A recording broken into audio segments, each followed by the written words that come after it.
This past Tuesday evening, Wendy and I had the great joy of joining Rabbi Gary Mazo and Gloria Mazo and the Reverends Mitch and Tammy Gieselman for dinner in the Sukkah at Temple Adath B'nai Israel. The festival of Sukkot is coming to an end with celebrations today and tomorrow. Sukkot is a harvest festival, but it is also a time when Jews build small temporary structures and use them as a time to remember those days when they were strangers and wanderers in foreign lands. Sukkot is a time to remember in concrete and specific ways those days when the people of Israel had no place to call home. As we sat in that sukkah, I thought about all those who have filled our newspapers, news magazines, and screens of every kind with images so disturbing that we may have turned our eyes away not to see their distress. Thousands upon thousands of people from Syria, fleeing the domination of a despotic leader, sitting on trains that were ordered to stop, wondering if they would find a place of safety.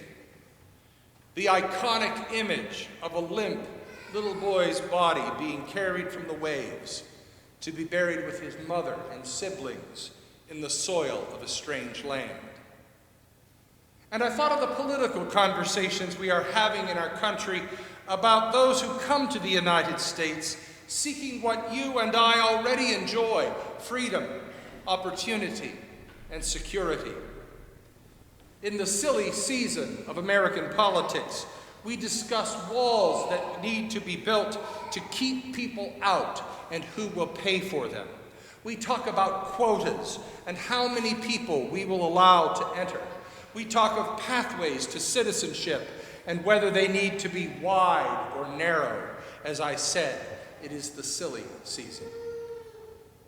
Then, just a handful of days ago, a man of peace, dressed in a white, stood before the Congress of the United States and reminded those representatives of the people that Jesus said, "You shall love your neighbor as yourself."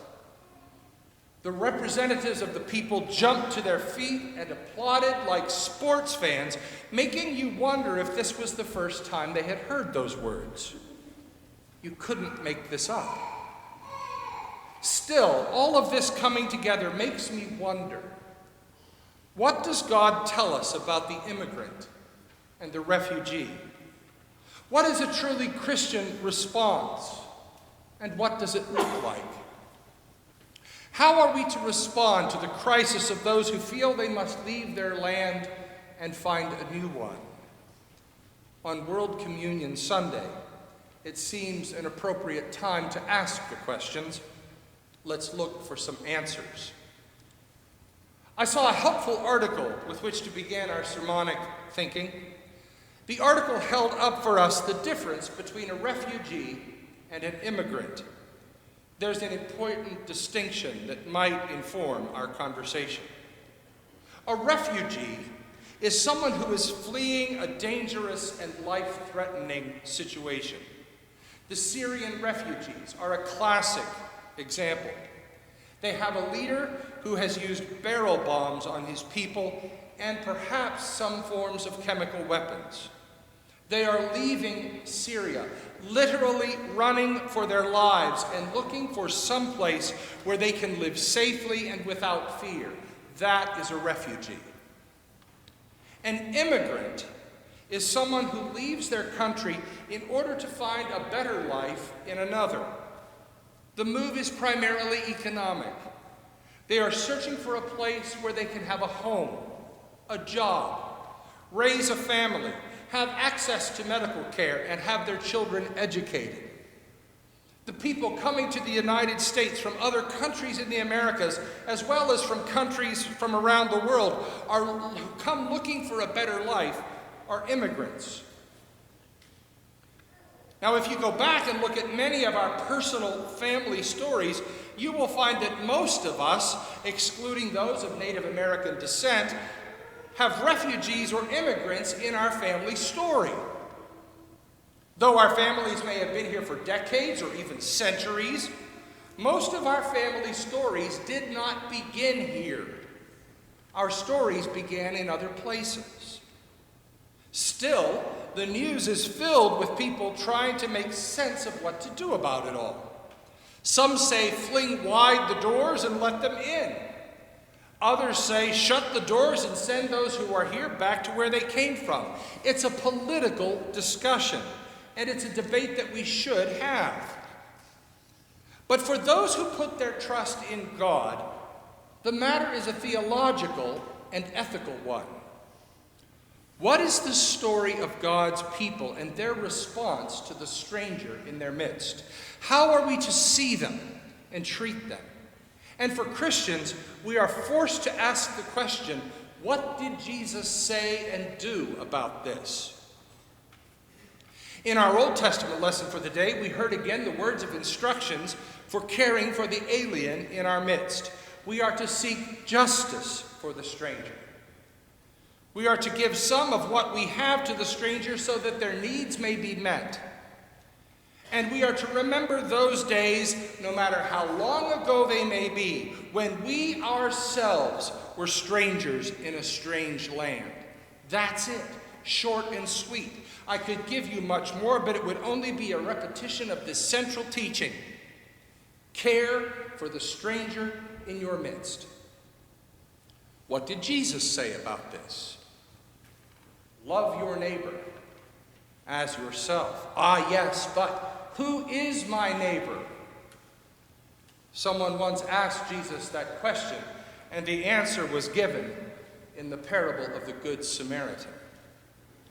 Who is our neighbor? Whoever is in need, whoever is beaten down, whoever is in danger, whoever has been left for dead along the road. If you don't like that answer, take it up with Jesus. He said it, I'm just reporting it.